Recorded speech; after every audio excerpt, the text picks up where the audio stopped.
This junior ISA is currently worth £295, which means we're only 3% of the way to a £10,000 goal. And that's exactly why this video matters. Because every long-term portfolio starts somewhere. And this is what the very beginning actually looks like. Welcome back to Effortless Investor, the channel where we focus on slow, some might say boring, realistic investing that everyone can actually stick to. In this video, I'm sharing my latest junior ISA update, tracking our progress towards a £10,000 long-term goal, 1 month at a time. No shortcuts, no hype, just real contributions, real market performance, and full transparency. Quick disclaimer before we get started. This video is for educational purposes only and isn't financial advice. I'm just sharing what I'm doing with my own money so you can make better informed decisions yourself. Alright, let's get into the plan and how this junior ISA is set up. So, before we look at any numbers, I want to quickly walk through the plan for this junior ISA, because this is very much a long-term, slow and steady setup. To open the account, I had to make an initial £100 investment, and from there, the plan is to simply contribute £25 every single month. Nothing fancy, no lump sums, just £25 a month consistently all the way until my child turns 18. The goal is to grow this junior ISA to £10,000 or more over time, using patience, compounding, and yes, boring consistency. The account itself is held with Hargreaves and Lansdown. Now, I'll be honest, the app isn't the flashiest and it definitely doesn't have the same features you'll see on platforms like Trading212 or Invest Engine. But there is one big reason I'm happy using it for a junior ISA. There are no account holding fees. The only cost you really pay is the ongoing management fee of the fund you invest in. And for a long-term junior ISA, that simplicity really appeals to me. That said, this isn't a recommendation. There are plenty of good junior ISA providers out there, and which one you choose will depend on what features you care about most, whether that's app design, fund choice, automation, or something else entirely. I'm just sharing what I'm using and why, so you can decide what works best for you and your family. Alright, let's get into the numbers and see how the junior ISA is actually performing. As of January 2026, the total portfolio value is £295.73. The total capital invested so far is £278.89, which means we're currently sitting on a gain of £16.84, or 6.03% overall. Now, if you're wondering why that invested amount isn't a nice round number like £275, there is a reason for that. After the first month, I actually changed the fund this junior ISA was invested in. That meant selling the original holding and locking in a 3.89% gain, which came out to £3.89. And that's why the invested figure looks a little messy. For January 2026 specifically, the portfolio was down 0.79%. Nothing exciting, nothing alarming, just a slightly negative month, which is completely normal. And this is why I always think it's important to zoom out and look at a performance over time. And so here's how the previous months have looked. June was up 3.89%, July up at 2.65%, August up another 1%, and September up 2.18%. October rounding out the positive months, being up 3.83%. As you can see from the graph, we then had a tougher patch. November was down 2.2%, December followed with 0.65%, and now January is down 0.79%.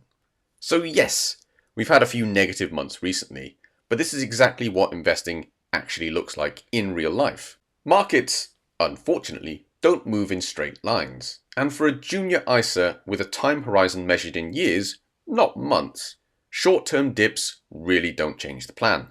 At this stage, the focus isn't on squeezing out perfect monthly returns.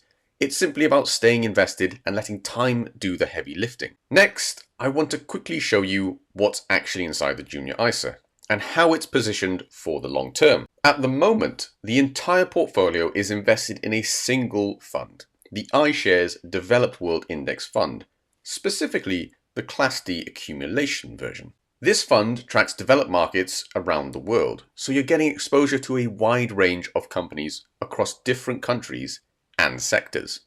It's very much a set and forget global approach.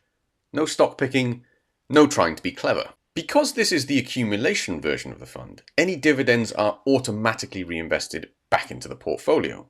That's ideal for a junior ISA, where the focus is on long-term growth rather than generating income today.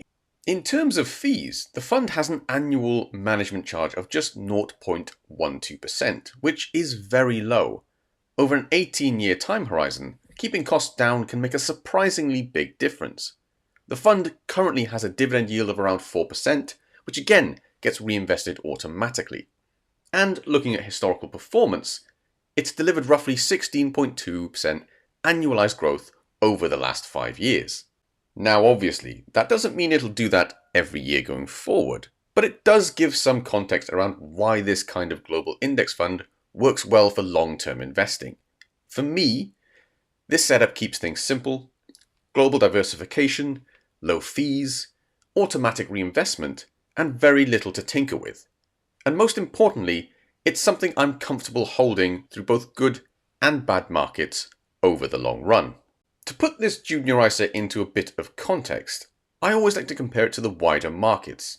So far, this junior ISA is up 9.91% overall, if you include the 3.89% from the first month. Over the same period, an iShares S&P 500 fund is up around 12.5%, and an iShares FTSE 100 fund is up roughly 17.93%.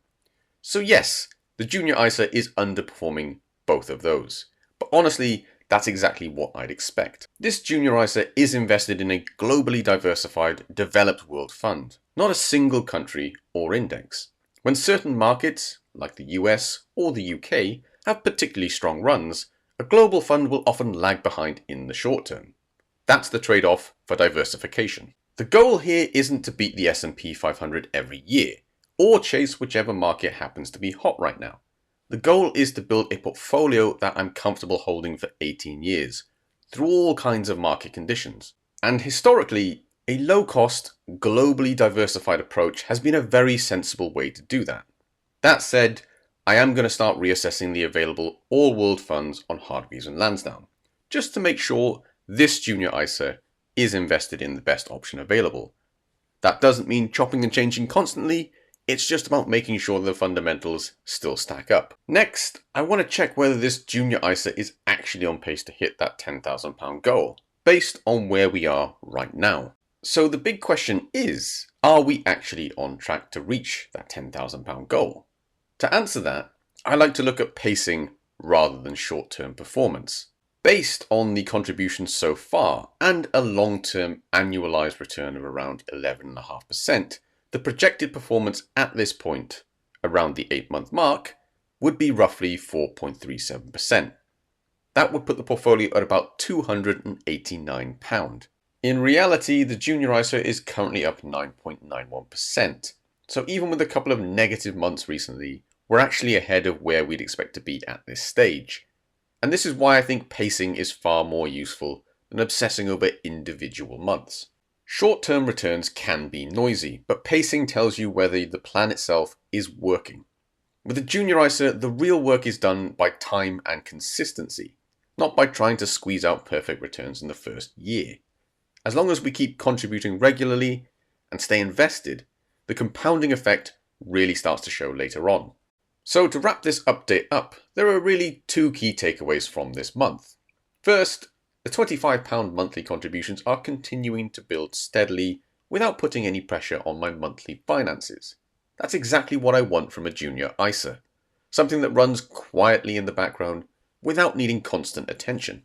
Secondly, despite a few negative months recently, the portfolio is currently outperforming the long-term projection. That doesn't mean it'll stay that way every month, but it does tell me the overall plan is sound. The focus stays exactly the same: keep contributing, stay invested, and let time do the work. And that's it for this junior ISA update. If you found this useful, or you're building a junior ISA of your own, hopefully this gave you a realistic picture of what the early stages actually look like. I'll continue to share monthly updates as we work towards that £10,000 goal. The good months, the bad months, and everything in between. If you enjoy this kind of slow, transparent investing content, feel free to subscribe. And as always, thanks for watching. Keep it simple, keep it realistic, and keep it effortless.